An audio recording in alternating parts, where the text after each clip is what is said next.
This your boy Montez Wheeler. Y'all know what to do. Hit that like button, subscribe to the channel if you're new to the channel. Now listen, today, hold on, let me take a swig. Yeah, today I have a story for y'all.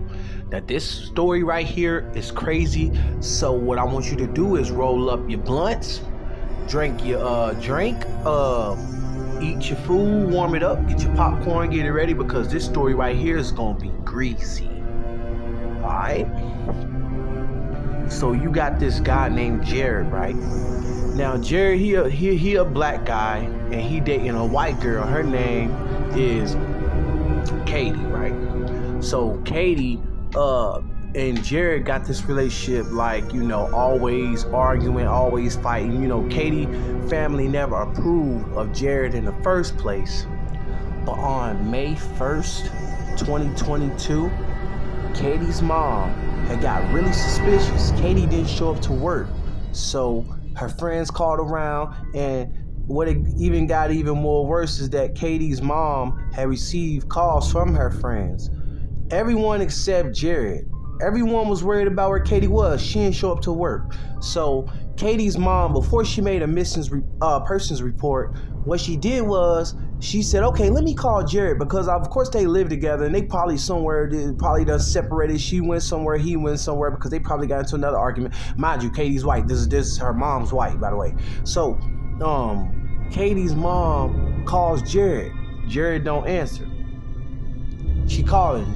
Jared still don't answer. She called him about 5 times. And right before, actually, as soon as she filed the missing person report, Katie's mom had got some shocking news from the police. The police said, well, ma'am, it's so strange that you make a police report, because someone by the name of Jared such already made a missing persons report. And now Katie's mom's like, nah, something ain't right. Something ain't right. So she said, well, I'm gonna let a day or two go by. She had already filed the missing person report. Now let's roll it on over to 3 days. Still no answer from Katie. Still no phone call. Now mind you, Katie's mom watches Katie's daughter while she goes to work. So now her daughter has been with her mom for 3 days. Now Katie's mom and her mom's husband is actually really worried. Now they getting very suspicious. So they're like, okay, maybe we need to just go over there. Maybe let's just go over there. So they go over there, right? Y'all, I'm gonna be honest, it was suspicious right off the rip. Soon as they pull up, tell me why it looked like every light in that house is off. It looked like the electricity got shut off. It looked like the front yard ain't been cleaned. But it's a lot of but there's only thing that's sitting right there on the porch is a shovel. And as soon as they knock on the door, now this is a few of Katie's friends, Katie's mom, and Katie's mom's husband. So they all knock on the door, and when they knock on the door kind of budges open. The door wasn't closed, but as soon as they was about to open it, just a teensy little bit, here comes Jared. He budged the door open, and y'all, let me stop right here real quick to say, as soon as they came inside the house, the whole apartment smelled like bleach. I mean, you could tell something was not right. So they instantly like, hey, Jared, he like, hey, what y'all doing? Hey, don't y'all know how to knock? And the mom and her husband, Katie's friends, like, one of her friends is a male and one's a female. So they're like, listen, man, where's Katie at, man? She's been missing for 2 days, and you've already made a police report. Why didn't you tell us she was missing? And Jared couldn't really answer that question. But what had happened was, Jared, they could kind of see that he had like bruises on his neck. Like, they was like, hey, man, well, what's up with you, man? Why you acting so funny? Like, man, listen, I don't know where she's at. We got into an argument yesterday. She budged out the house and left. So he said, and she took the car, because the car was missing at the driveway. They share a car. Like, they both only have one car. And he said she took the keys 2 days ago and built tight. And he ain't seen her since. He been calling her. She ain't been answering. So they's like, why it smell like bleach in here? He's like, man, cuz, man, I don't know, I'm just cleaning up. Here, I'll call y'all when she comes home. Get out of here, just leave. And they pushed him out the door, so they all end up getting in their cars and leaving, and they end up pretty much trying to build a case on him because they knew something wasn't right? So they had said, listen, Katie's mama told the police, a personal detective, that my daughter and her boyfriend get into it all the time, and she's even told me multiple times when Jared has put his hands on me, but I did not report it to the police. And the cop was like, and the detective was like, ma'am, well, do you think her boyfriend has something to do with this? And she's like, I think so. Me and a couple of her friends and my husband went over there, and he had the whole house smelling like bleach, right? Now, mind you, this is about a day or two after the visit at the house.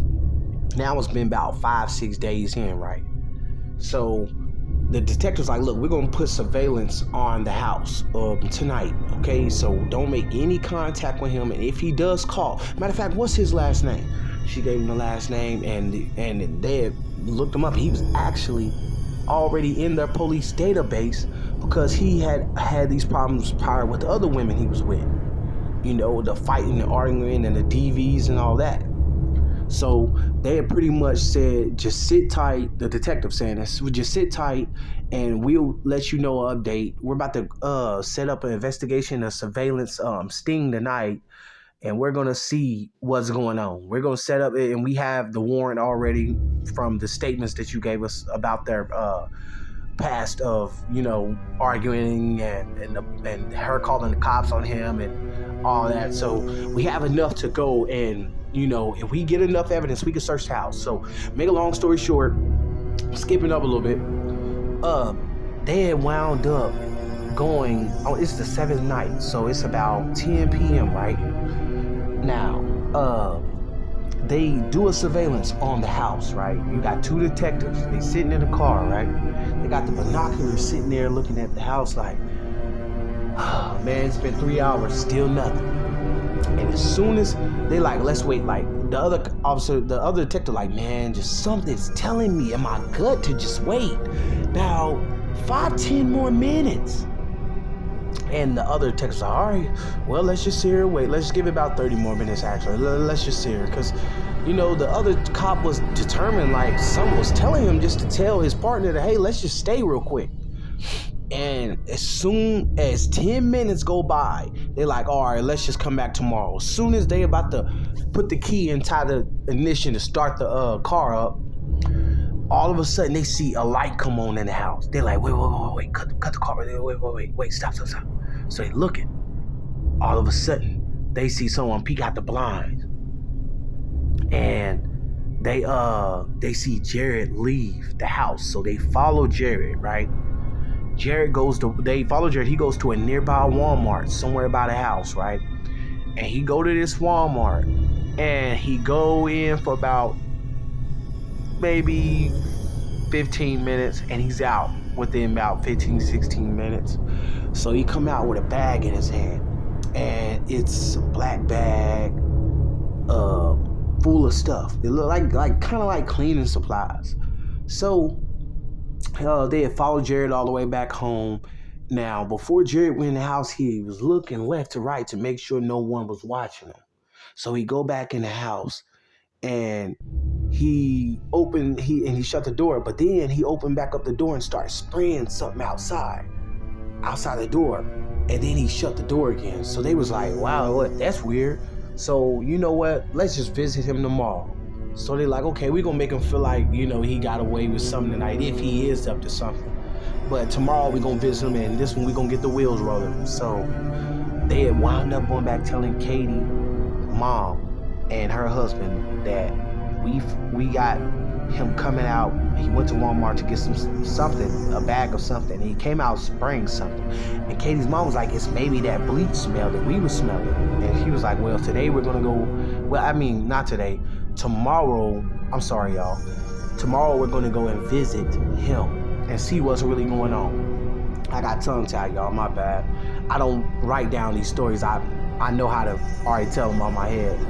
So they go over to Jared's house, be 10 in the morning, and the car still ain't there. Because I remember Katie, I told the detectives they had a car. So now they knocking on the door, and all of a sudden, when they knocked on the door, this time the door flung open so fast. Jared was like, "Why are y'all here? Well, what do y'all want? Did her mom send y'all here?" And he's like, "Listen, we got a warrant to come in here." Now, I'm gonna be honest. When he opened up that door, there was a putrid stench that these cops will never forget that they smelled when they walked in that house. One cop held Jared to the door and said, "Move to the side." And the other cop pulled out his gun. Now he in serious mode. He take his flashlight out. He trying to lead the smell. He trying to see where the smell coming from. He go in the kitchen. He don't smell it in there. He walked towards the basement, and boom, right there's the smell. So the detective says, "Arrest him right now. Get more backup up here." So they get back up there, and y'all, when they went in that basement, when the forensic people showed up, because the detective went down there, he said, "You might want to tell me what's down there before I go down there. Let me know right now." And he just looked down, and while that detective went downstairs, he seen a freezer with blood stains all over it. So he put two and two together. He knew. He instantly opened up the freezer. Right there, he could pass out from the stench of Katie's body sitting right there, mangled up with a rope. Not actually a rope, it was a belt wrapped around her neck with bruises all over her body. She had been dead for about a week. See, what had happened was Jared had actually murdered Katie because Katie had been trying to find a new boyfriend, and basically Katie had didn't really want to be with Jared anymore because of his, just not loving her, just being a mean guy, and she just pretty much wanted to move on, and he suspected that she was cheating, so he pretty much has put his hands around her throat, and he pretty much strangled her. And he tried to cover it up by making like she had went missing, like she had went off and just didn't come back. But he panicked and didn't honestly think out what he would do if he was to ever kill her. So after he did it, he didn't know what to do. He put her body in the freezer, and Katie's mom had wound up finding out. Katie's mom had fainted. She fell out right there in her husband's arms. Oh, y'all, listen. If your sister or your mother or your daughter is in any abusive relationships, tell her to leave that relationship immediately.